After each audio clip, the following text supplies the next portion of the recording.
Bonjour tout le monde, aujourd'hui je vais vous parler du film Dunkerque, le film de Christopher Nolan sorti en 2017. Un film avec lequel j'avais énormément d'attentes parce que déjà budget colossal, Christopher Nolan est quand même un réalisateur hyper connu, même si c'est plus pour des films de science-fiction. Et puis ça avait été vendu comme un super film historique, enfin ça allait montrer Dunkerque, montrer son histoire de l'opération Dynamo vraiment d'une façon super. Et puis ça a été une grosse déception, puis là je vais sortir la sulfateuse. Le problème du film Dunkerque, c'est qu'alors, c'est un film artistiquement intéressant parce que c'est un film immersif. On sent quasiment, on entend quasiment la plupart des balles. Hein. Le son a été très travaillé. Ces balles qui frappent, par exemple, l'acier des navires, qui frappent les tympans des soldats. Puis c'est très immersif, c'est très intéressant artistiquement.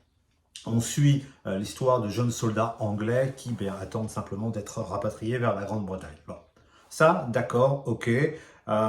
C'est plutôt pas mal fait, la musique est bien, la façon de tourner est plutôt superbe. Et puis les événements avec le côté dramatique des naufrages en mer après les navires qui sont détruits, c'est bien. Ouais. Bon. Après, le problème, c'est que c'est un naufrage aussi historique. Où sont les 40 000 soldats français de la garnison de Dunkerque? Je ne les ai pas vus. Certes, on voit quelques Français derrière des barricades. On voit aussi des Français qui attendent le bateau pour partir. Mais une fois qu'on a dit ça, c'est tout. La marine française, elle est où? Les avions français, ils sont où? Nulle part. En fait, non. Certes, d'accord, c'est un film britannique, mais c'est un film qui a été vendu comme un film historique. En fait, c'est un film artistique sur la guerre, mais pas un film historique. Alors, on pourrait prendre plein de petites choses comme ça. Bon, par exemple, tous les petits bateaux, oui, il y a eu cette intervention-là, elle est réelle, mais c'est tout à la fin de l'opération Dynamo.